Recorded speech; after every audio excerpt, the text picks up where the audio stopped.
Olá, tudo bem? Estamos aqui em mais um Você no Divã comigo, Aloísio Silva. E hoje vamos falar de como fazer o luto. Como prosseguir nossa vida sem a presença física do amor, do nosso maior amor. Como é lidar com o luto? Esse é o nosso tema de hoje. Diga aí como é que está chegando o som, se o som tá bom, dê uma like, compartilhe o nosso vídeo para que mais pessoas tenham acesso. E aí depois que a gente começa a falar do tema, a gente não volta mais. Aí no final, ao final eu vou notificar todos que participaram aí, todos que entraram, que participaram conosco. Então vamos lá, do ponto de vista da psicanálise, como é lidar com a falta, como é lidar com a ausência, como é lidar com a morte, a perda de um ente querido. E aí a diferença entre luto e melancolia, que essas duas situações, como é que se diferencia? Uma das questões da psicanálise, que é muito legal, que me encantou muito no início, é que a psicanálise ela vai propor a depressão não como causa, mas como efeito, como sintoma da melancolia, sintoma do luto não feito. Quando a gente não consegue fazer o luto, então sim, o processo melancólico, que vai ser o que a gente vai chamar na modernidade de depressão. O termo depressão é um termo muito novo. Não existia a ideia de depressão no passado. É algo muito novo. E aí a gente vai aprender a lidar com isso a partir dessa ideia de como lidar com a perda, de como lidar com a morte. Você que está me assistindo aí, que está aí ao vivo, analise bem qual é a maior dificuldade da mulher na hora de lidar com a morte da mãe ou a morte do pai.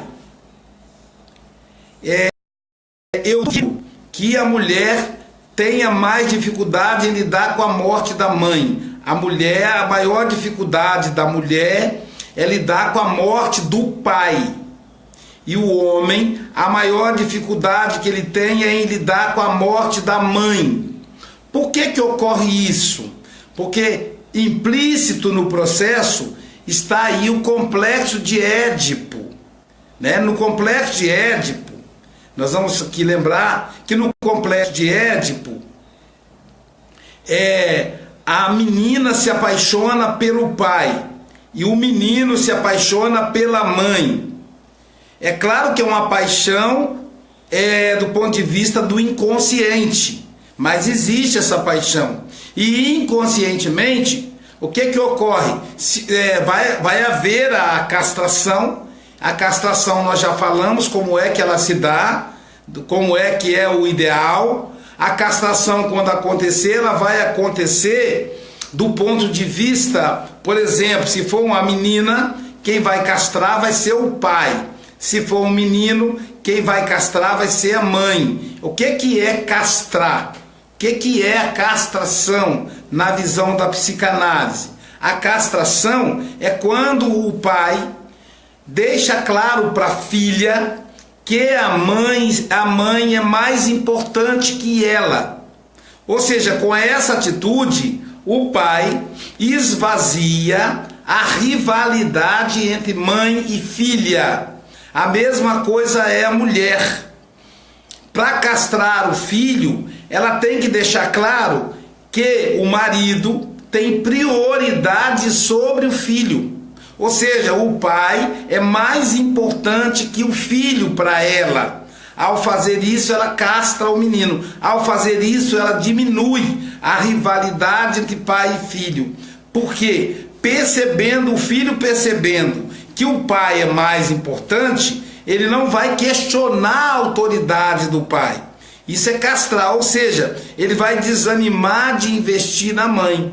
Quando a menina percebe que a autoridade está com a mãe, ela vai desistir de ir bater de frente com a mãe.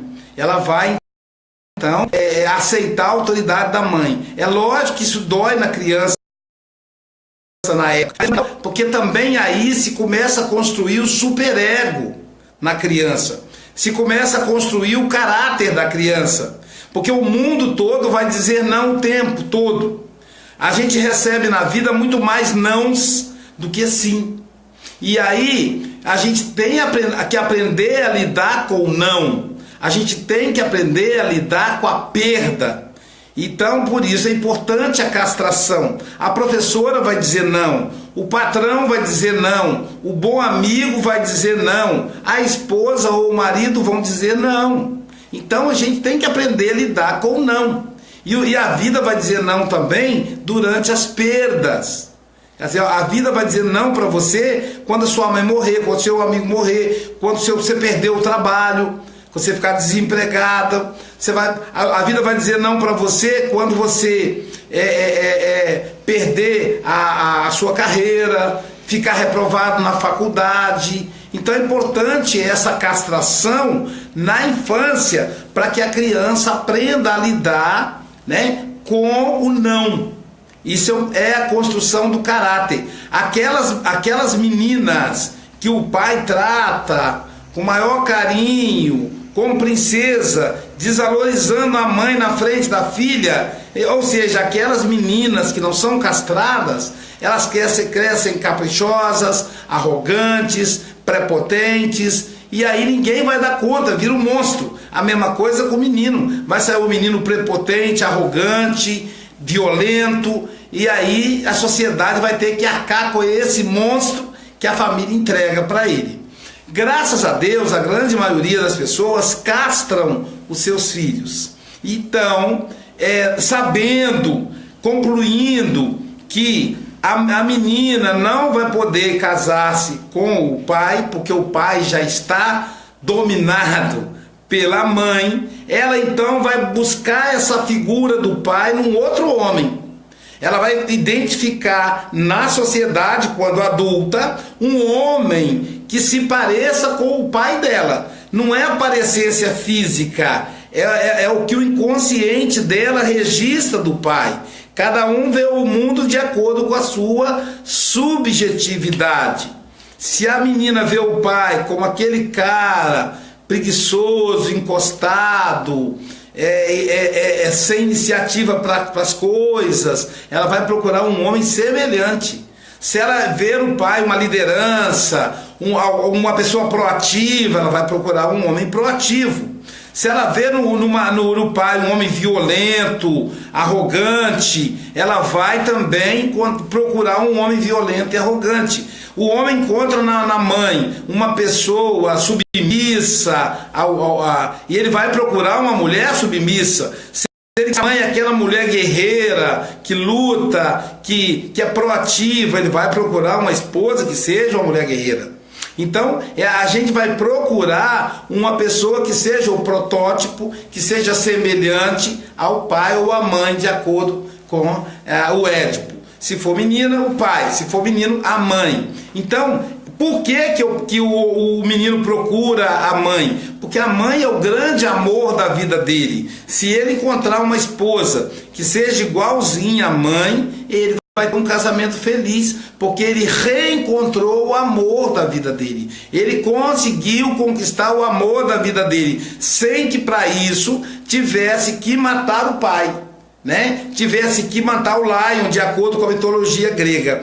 A menina, se ela encontrar um pai, se ela é bem com o pai, se ela é bem relacionada com o pai, se a imagem do pai é uma imagem boa, ela vai encontrar então alguém que tem essa mesma imagem do pai, e ela vai sentir uma mulher realizada. No entanto, se ela tiver senãos com o pai foi aquele que abandonou a família, o pai é aquele que ela vê como canalha, ela vai arrumar um canalha, um homem que vai abandoná-la, um homem que vai agir de violência com ela, porque é assim que ela vê o pai dela. Então o amor ao pai e à mãe é muito grande. né? E isso vai definir a vida. E aí a mulher casa com um homem que se parece com o pai dela, mas o pai dela permanece vivo. Então ela, ao mesmo tempo que ela vê o pai na figura do marido, ela também continua amando o pai. As meninas são muito mais próximas do pai do que os meninos. Eu tenho 3 filhas e 2 filhos. Então, quando nasceu minha filha, eu percebi que era bem próximo de mim, que é a mais velha. Quando nasceu o meu filho, alguém disse para mim: esse aí é da Jailza, porque é menino, que é o Sócrates, que se parece muito comigo. Não que a gente não seja próximo, somos muito próximos, mas de pequenininho, se perguntasse ao Sócrates, ele jamais diria, se tivesse que escolher, digamos assim, né? Claro que os filhos querem que os pais estejam juntos. Mas, por exemplo, no caso de um dos dois falecerem, a dor maior vai ser se for a mãe dele, né? Então, isso é uma coisa primeiro que a gente tem que deixar em foco.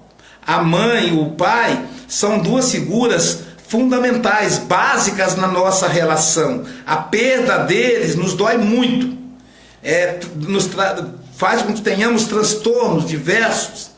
Embora seja uma perda natural, uma perda necessária, porque um momento ou outro o pai e a mãe vão morrer, é a lógica da vida. Pode ser que a gente morra antes, mas aí é exceção. A lógica diz que primeiro morre o pai e a mãe. No caso, primeiro morre o pai, porque os homens morrem mais cedo, de acordo com as pesquisas, e depois então que nós vamos morrer. Então a gente tem que se preparar para a perda desses. No entanto, existem pessoas que têm dificuldade em superar essa perda. Normalmente, quem tem dificuldade de superar essa perda, por exemplo, aquele solteirão que cuida da mãe, se a mãe morrer, ele cai no limbo. Por que ele cai no limbo? Porque ele identifica como se fosse a sua esposa. Porque na morte do pai, como nessa altura do campeonato, o pai já morreu, a mãe muitas vezes pega o filho e coloca no lugar do marido. Passa a devotar a esse filho o mesmo carinho que ela devotava ao marido. Então, na hora da perda dela, da morte dela, ele fica órfão e fica ao mesmo tempo viúvo. Esses 2 papéis passam a doer muito no momento da morte. A mesma coisa é se for uma mulher, se ela for solteirona, se ela for aquela que cuida do pai. Na perda do pai vai doer muito mais nela do que a perda da mãe, porque ela tem uma perda dupla, ela fica órfã e fica viúva. A perda da mãe, ela só ficou órfã. Como o rapaz, a perda do pai, ele só ficou órfão. Com a perda, quando o homem perde a mãe, ele fica órfão e fica viúvo. Por isso dói mais.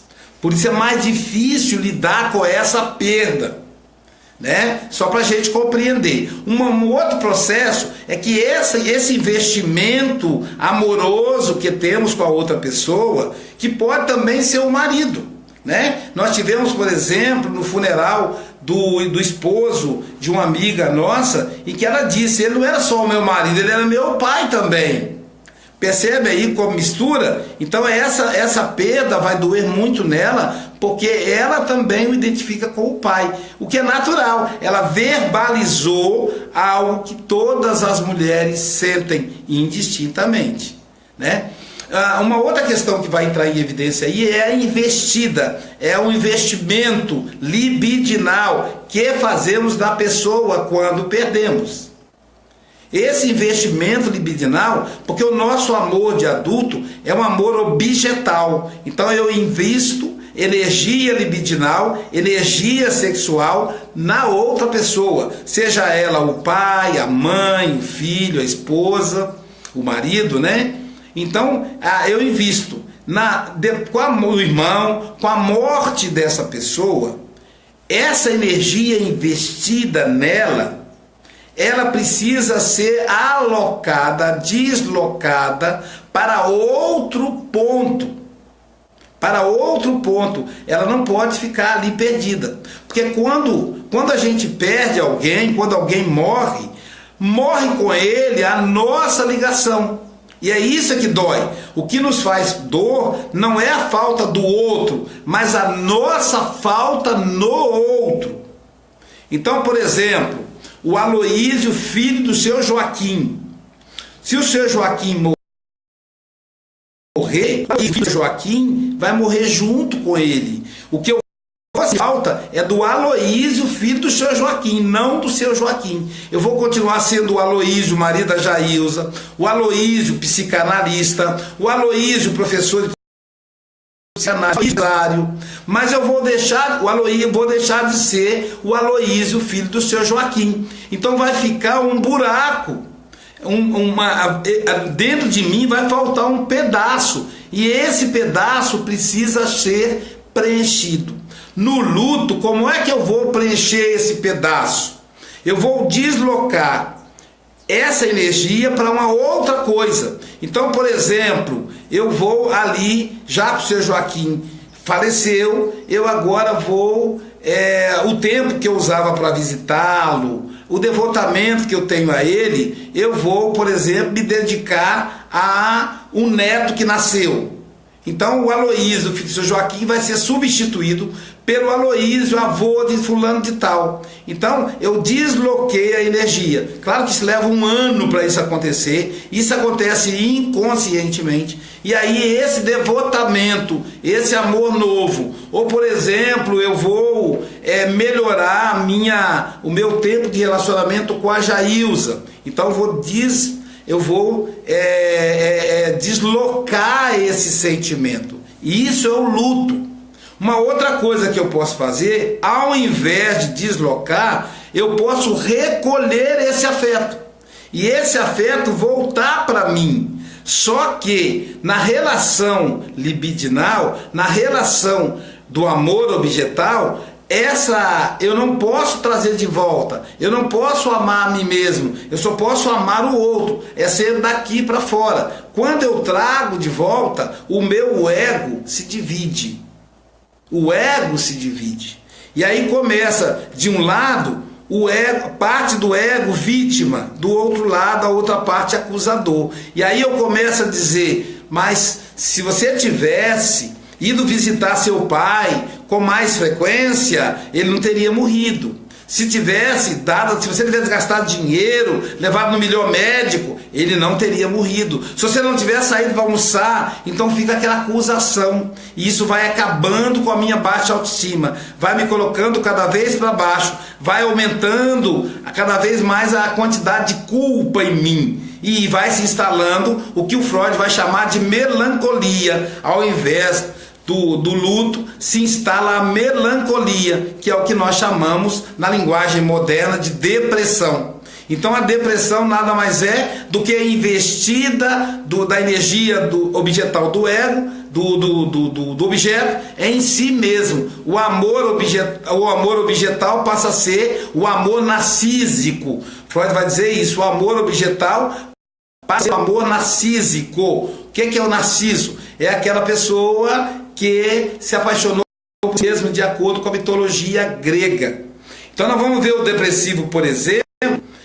Se você vai visitar um depressivo, ele diz assim: nossa, eu estou tão mal que o Aloísio veio me visitar. Se você não for visitar, ele vai dizer: nossa, eu estou tão mal que o Aloísio nem veio me visitar. Então é tudo ligado a ele, e sempre no sentido negativo. Então eu vou dizer assim: bom, o Aloísio não veio me visitar porque eu não sou uma boa pessoa. O Aloísio não veio me visitar porque eu não presto. O Aloísio veio me visitar, coitado, né? Largou as atividades dele lá, os compromissos dele, para vir me visitar. Não precisava, eu não mereço. Então esse é o pensamento pessimista e egocêntrico do narciso, né? Melancólico, do depressivo. Então, durante o processo de perda, eu vou lidar com essa situação. Ou eu desloco o amor, ou eu volto com ele para mim mesmo. E aí, nesse processo, eu vou cada vez mais me afundando. Então, uma outra questão que está muito presente no amor, na melancolia, na depressão, é que nesse processo de autoacusação acaba estimulando o impulso de morte, o impulso tanatônico, que se fortalece em função do enfraquecimento do impulso erótico. Então eu começo a ter pensamentos de morte. Eu começo a olhar para a vida com desânimo. A vida era muito boa quando meu pai estava vivo. Agora que ele morreu não tem mais sentido. Agora que ele morreu parece que tudo escureceu, parece que tudo piorou. Porque eu não consigo deslocar o meu afeto para outra pessoa, para outra coisa. Porque também não é só a perda de pessoa amada, pode ser a perda de um trabalho, pode ser a perda de uma religião, alguma coisa que seja semelhante a uma pessoa amada. E quanto mais amada é essa pessoa, maior dificuldade, mais possibilidade de se manter, de entrar no processo melancólico eu terei. Então funciona dessa maneira aí a questão da relação. Então como é que eu vou lidar com isso? Como é que eu vou prosseguir a minha vida se o marido morreu, se o pai morreu, se a mãe morreu, se a esposa morreu? Eu preciso prosseguir. E um dos caminhos que eu posso utilizar para prosseguir é eleger um outro objeto para eu me dedicar. Se eu tenho mais filhos, eu vou dedicar a outro filho. Quer ver uma pessoa que sofre muito com a perda do ente querido? É a figura do cuidador, sobretudo se ele for do sexo oposto. Vale lembrar que a psicanálise nasceu de uma relação de uma cuidadora. A Ana O, paciente Ana O, foi procurar o Freud, foi carregada até o Freud, né? E com contratura muscular, com paralisia do corpo, portanto ela era tetraplégica e com pensamentos desencontrados. Então uma mulher tetraplégica que não movimenta nenhuma parte do corpo e tem um pensamento desencontrado. Ao ouvir essa mulher, o Freud percebeu que na verdade a Ana O cuidava de um pai durante 12 anos, acamado, esse pai doente, e ela era a única que cuidava dele. Durante o processo, em dado momento, ela cansada pelo trabalho, que não é fácil cuidar de pessoa, ajudar pessoa idosa, ela então desejou a morte do pai. E aí, com o pai morrendo, ela se culpa por esse desejo. E aí Freud vai dialogando com ela. E ela sai. Olha que interessante. A pessoa sai carregada, entra carregada, porque ela não mexe músculo nenhum abaixo do pescoço. E quando ela sai andando. Isso é um perigoso, se a gente não souber de onde que vem a origem dessas coisas.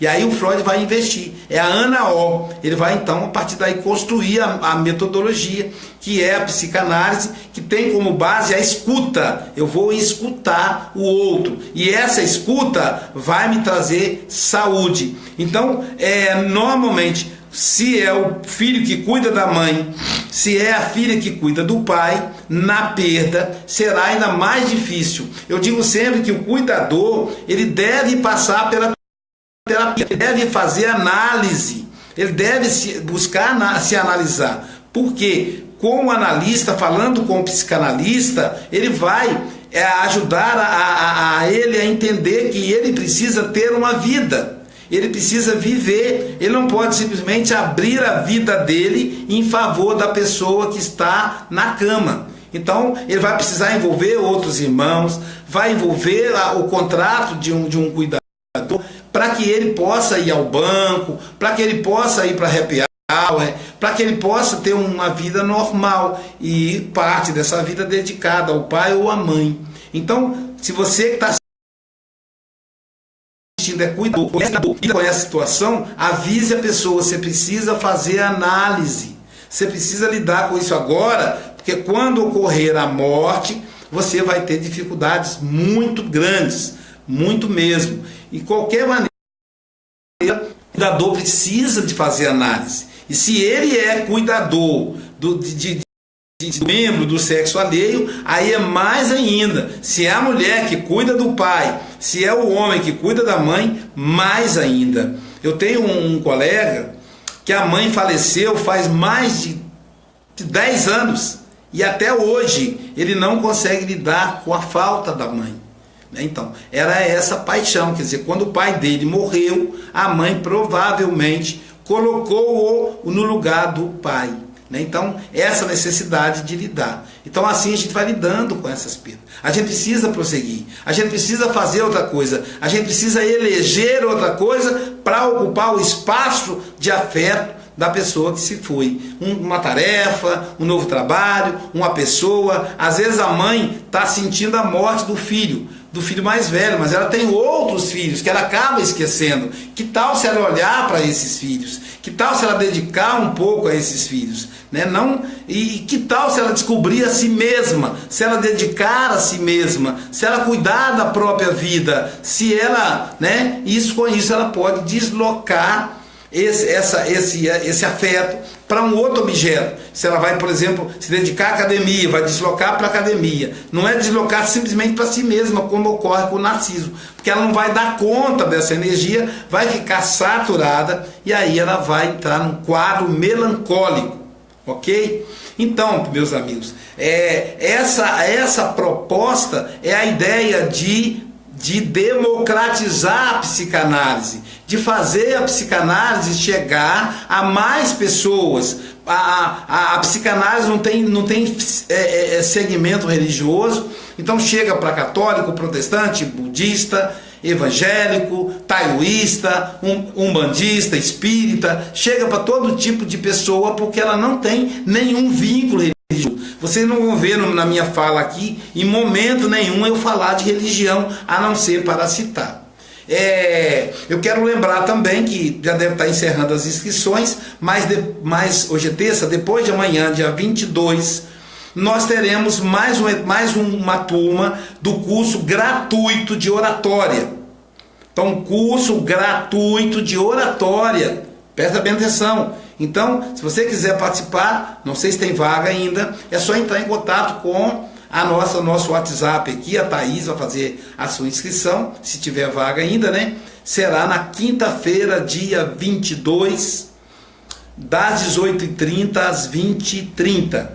Então, Thaís, você pode fazer a inscrição com ela, ou 21, mas enfim, são 3 horas, 2 a 3 horas de curso de oratória, que é gratuito. Também temos um curso de depressão, de como cuidar da depressão, de como lidar com a depressão, também gratuito, dura em torno de 2 horas e meia, e aqui na região de Guarapari está sendo agendado aí em algumas igrejas que a gente vai fazer no batalhão, enfim, alguns locais onde vai poder receber gratuitamente o público, porque é de graça, né? Então tem que ser uma estrutura de graça. Eu não vou poder pagar por uma estrutura que eu não vou, que vai ser. O curso de oratória vai ser aqui mesmo na SBP. Fora isso, nós teremos no dia 3 de março a aula inaugural da nova turma de formação em psicanálise clínica, turma Guarapari. Então, se você quiser, ainda tá em tempo. O curso dura 30 meses, 2 anos e meio. Né? São 30 parcelas de R$350 e você, nesse valor, está incluindo material didático, terapia de grupo e análise. Você vai fazer a sua análise também, porque com 15 meses você vai poder começar a atender como psicanalista. Em qualquer outro curso, você teria que fazer os 30 meses primeiro, para depois começar a análise, começar a supervisão, e mais 2 anos pagando do seu bolso, para você então se tornar psicanalista. Aqui conosco não, você já começa desde o primeiro dia a fazer a sua análise, a se preparar para ser psicanalista, porque a análise também serve como prática. Você vai olhar para o seu analista e vai ver como é que é analisar o outro, ok? Bom, feito isso, lembrar também que nós estamos no nosso aplicativo. Você aí pode compartilhar, postar no YouTube, também está no YouTube essas lives. E nós temos um aplicativo, você que tem aí celular Android, a maioria do Brasil, você vai ir na Play Store e vai digitar Psicanálise Aloísio e baixar o aplicativo, vai ter todas as lives de psicanálise aí, para você poder assistir na sua casa, no momento que está engarrafado o trânsito, no shopping, enfim, aonde você quiser, tá bom? Agora nós vamos responder as perguntas que foram levantadas durante o tema de hoje. E também, obviamente, citar as pessoas que estão conosco, né, prestigiando aí quem está conosco. Laura Massa, Mari Kaninski, boa tarde. Valéria Lazarone Silva, Chayene Souza, de Leopoldina, boa tarde, Chayene. Está aí nos acompanhando sempre. Alfredo Ricardo assistindo, um abraço. Laura Massa está dizendo, boa tarde, professor. Beijinhos de Braga, Portugal. Então, Laura Massa, gente, é de Portugal. Temos aí a participação internacional. Vanderlei Campbell, um abraço. Ana Cristina Pilo, um abraço. Conceição Farias dizendo: boa tarde, Aloysio. Boa tarde, Conceição. Um grande abraço, querida. Temos também aí o Eduardo Martins assistindo. Rafael Portes de Freitas Pinto, boa tarde, professor. A minha querida Natasha Fiel. Natasha, daqui a pouco estará com um programa à tarde, né? Não me lembro agora o programa. Você entra lá no Facebook da Natasha e assista a partir das 16 horas um programa. Ela que é psicanalista clínica, parceira da SBP, ela que também é coach, enfim. Quem mora em Nova Venécia, São Mateus, Boa Esperança, essa região aí, Barra de São Francisco, pode ir lá, se precisar fazer análise, procurar a doutora Natasha Fiel. Também lembrar, né, Natasha, que temos lá em Vila Pavão uma turma para aquela região. Então, quem quiser fazer o curso de psicanálise, é só comparecer em Vila Pavão no próximo domingo, dia 25. A aula será com Natasha. E você pode assistir a aula sem compromisso. Se gostar, você matricula. Tá certo? Natasha, então, Dalva Maria Areia, nossa aluna lá, irmã Dalva. Um abraço, Dalva. Se você quiser fazer aquela pergunta que você fez na outra live, a gente pode responder aqui, tá bom, Dalva? Thaís Serafim, nossa querida Thaís, aqui da SBP. Rosemary Peixoto. Daniel Geiger. A Dalva está dizendo: boa tarde, Aloysio. Irmã Dalva de Vila Pavão. Então, a irmã Dalva é freira, missionária católica, fantástico, né? Essa integração. A Cláudia Andrade, minha amiga Cláudia Andrade, um abraço. Meu querido amigo e professor João Neto, filósofo, esse foi meu colega de faculdade há muito tempo. Temos que sentar para tomar um café. Heloídes Cardoso, psicanalista, assistindo. Um abraço, querida prima. A Rosângela Cascardo assistindo. Tempão, hein, Rosângela? Tava sumida, hein, mulher? Obrigado por estar aí. Um beijo no Marcos. Ana Maria Metelli, boa tarde, doutor. Letícia Mendes. A Cláudia Andrade está dizendo: ouvindo e assimilando com gratidão. Ieda 11 de Castro, um abraço. Vassouras GR, um abraço. Enedina R. Ricardo. Milena Reido, minha nora, um abraço, querida. Ana Maria Metelli assistindo e sempre aprendendo, grata por isso. Obrigado, Ana Maria. Márcio José Passo. Márcio, estou esperando você aqui na turma Guarapari, cara. Aula inaugural dia 3, hein? Sábado. Juliana Leite Spire. Pedro Costa. Acho que só eu dei risada recebendo notícia do pai ter morrido. Então, pode ser que seja uma xiste. Xiste quer dizer uma reação de comédia que traz, às vezes, no fundo, uma dor. Vessionec Vaguinho, um abraço. Josias Teodoro, um abraço. Antônia Martins Segato, boa tarde. Psicanalista Aloysio Silva. Carlos José Prete Leal, meu amigo de Colatina, da Kátia, e no doutor Vigílio, e na Marli aí de Colatina, e dos amigos de Colatina. Antônia Maria Larúbia Segato, sempre enriquecendo, obrigado. Minha amiga Marcela Pereira de Denver, Colorado, Estados Unidos. Marcela, olha, você tá sumida, eu tava com saudade de você, querida. Tá chegando a hora. Olha só, eu vou chegar em Denver na quarta-feira, véspera da palestra. Será que a gente consegue reunir um grupo de católicos, evangélicos brasileiros e até mesmo americanos que possa, se alguém traduzir, para eu dar o curso de como lidar com a depressão? É um curso gratuito, dura 3 horas, damos certificado, já vamos dar o certificado em inglês para não ter problema, pela SBP. Se você conseguir, eu estou livre aí na quarta-feira, eu chego quarta-feira em Denver, e a minha palestra é só na quinta, tá bom, Marcela? Aí tem a quinta durante o dia, a quarta durante o dia, para passear, e a gente aplica o curso na quarta noite. Veja aí com o Tadeu, veja com a Paula, se é possível aproveitar a oportunidade e aplicar o curso de como lidar com a depressão. Esse curso é um curso psicanalítico, tá bom? É aberto a todas as religiões. Isso então eu vou fazer a palestra espírita na quinta, na quarta eu posso aplicar esse curso, tá bom, Marcelo? Patrícia Grigorovski Gonçalves. Ei, Pat, saudade de você, minha amiga. Deus te abençoe. Liu Patrocínio, um abraço, querida Liu. Rafaela Paixão, gratidão, mestre. Eliana Rossal está assistindo, acho que acabou. Acabou. Então, meus amigos, é um prazer tê-los aqui. Dá uma pena terminar a live com a audiência lá em cima, né? É sempre um prazer. Voltamos na quinta-feira, na mesma bate-hora, no mesmo bate-canal. Ou seja, quinta-feira, 13 horas, aqui, Aloísio Psicanalista, você no divã, comigo, Aloísio Silva. Um abraço. Namastê. O mesmo Deus que habita em mim, habita em você. Muita paz.